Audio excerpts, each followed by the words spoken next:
50 degrees in Cedar Rapids, 51 in Ames, 53 degrees in Davenport and Iowa City. Joined on the Newsmaker line by owner of Southern Comfort Mechanical AC and Heating.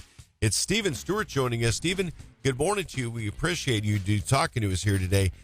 We've had maybe a dozen 90-degree days, depending on where you are here in central eastern Iowa, western Illinois. But AC is really good at blocking out the cold air, absorbing that heat. But you're here to say that, you know what? You don't always have to have the air conditioning. In fact, some people are saying don't run it at night if you can all avoid it. Good morning, Stephen. What's the skinny on that?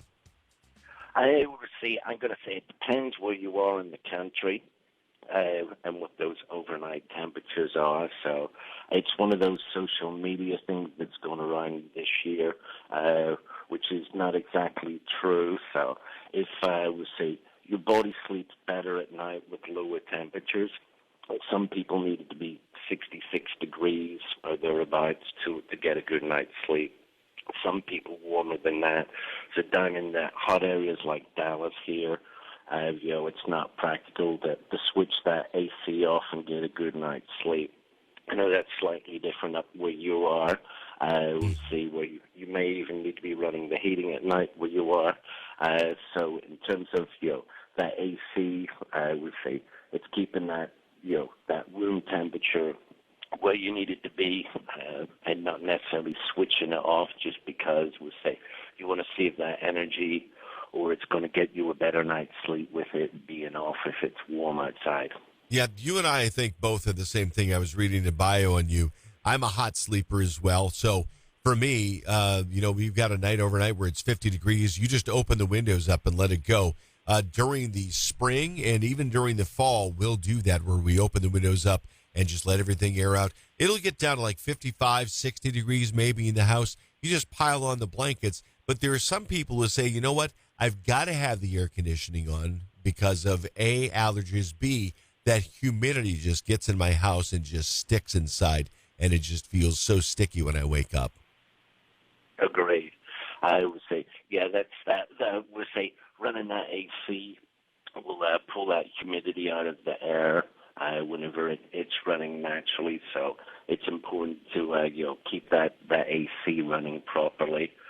Keep those filters changed and that outdoor unit clean so the air can flow through it. So it works effectively and keeps you cool.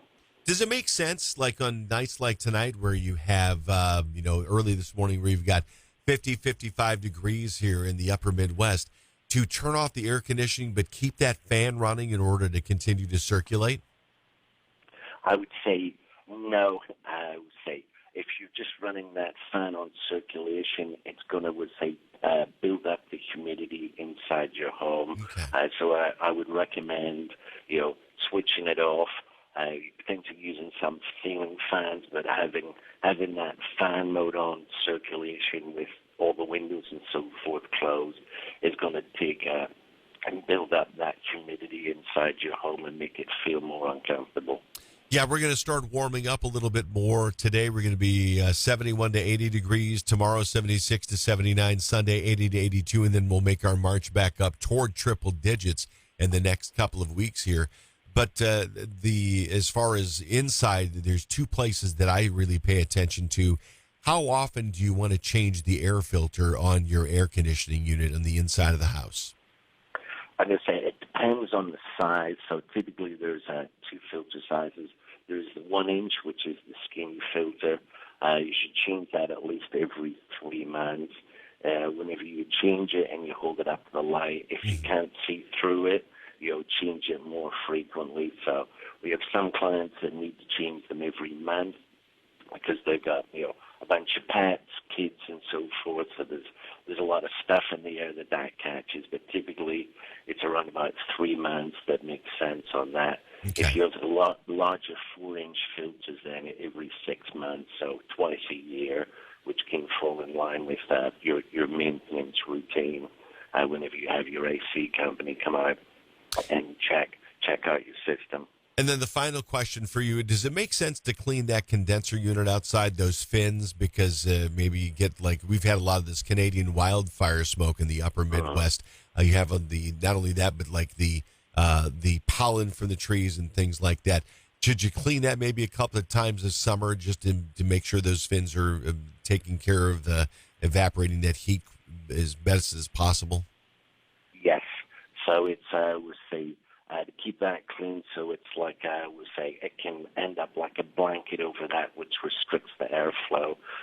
So on that, it's, we say, depending on how bad it is in your area, but if you take a garden hose with low pressure and just keep it hosed off. That's Steven Stewart, Home and Garden's dedicated sleep editor, and he's the owner of Southern Comfort Mechanical AC and Heating down in Dallas. He's with us because of Fox News Radio today. Hey, thank you very much, Steven. Hope that you have a wonderful weekend. Enjoy the rest of the summer, okay?